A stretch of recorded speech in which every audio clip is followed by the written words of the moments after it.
Hello guys, basta kayo? Ngayon lang ulit tayo nakaahon dito sa ating sakahan. Gawa ng ilang araw na naging matamlay ang katawan. Grabe, natakay ako ng LBM guys. So ngayon, kararating ko lang dito. So, kawawa yung mga tanim ko. My goodness. Tingnan nyo, nakaraan kasi, yung mga nakaraang araw, ito nga di ba nakaraang linggo, may bagyo, yung Emong at Dante, tapos may habagat pa. Ilang araw dito na malalakas yung hangin. So, ngayon, dun sa mga tanim ko, walang naapektuhan. I mean, yung direct na mga nabuwal, nabali. Pero ngayon, ang nabuwal ay yung malaking kahoy, puno ng kahoy dito. Tingnan nyo. Ayan o. So, yan ang nabuwal. May ilang malalaking puno ng kahoy dyan. Ayan o, kita nyo yan. Yung iba, kalbo na kasi yung puno niyan is binalatan. Kasi nga, kailangang mapatay din kasi kanlo nga sa tanim. So, ayan. Ngayon, yung isang puno dito, buhay siya na puno pero nabuwal. Tingnan nyo guys. Kita nyo yan. Kawawa yung mga lakatan ko. Tingnan nyo. See, ang lalaki na niyan. Oh. My goodness. Siya. Oh. Ahay. Ano na lang to? Yan ko. Papaya. Lakatan. Kailan kaya to? Parang kagabi lang to ah. Sariwa pa oh. May nagtabas, pinuntahan siguro to ni tatay.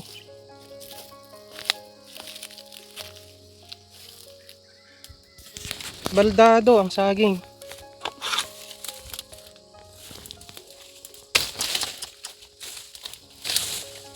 Ay nako.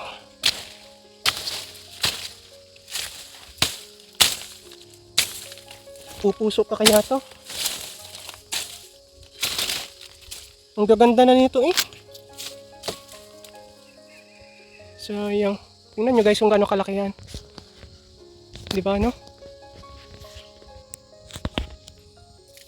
Ayan no.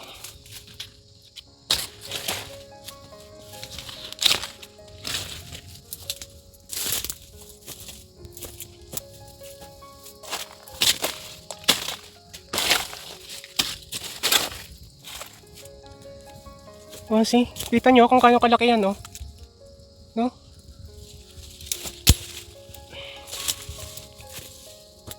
Malas naman ah. Kahoy to dito. Ayan guys oh. No, ang laki.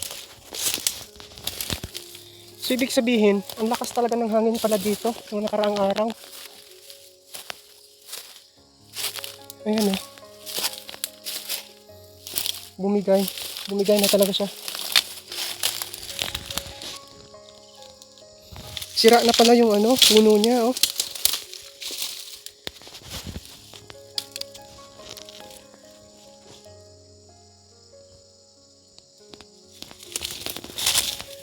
Ako itong isa oh. Patay itong isa. Pabigay na rin ito. Kawawa na naman itong mga nakatan ko dito sa ilalim niyan. Ang laki-laki pa naman. Yung mga tanim yan sa ilalim oh. Yung lakatan yan. Huwag itong bumagsak. Utas.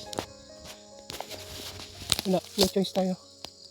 Ang lalaki naman kasi ng mga puno na to dito. Grabe. So sad.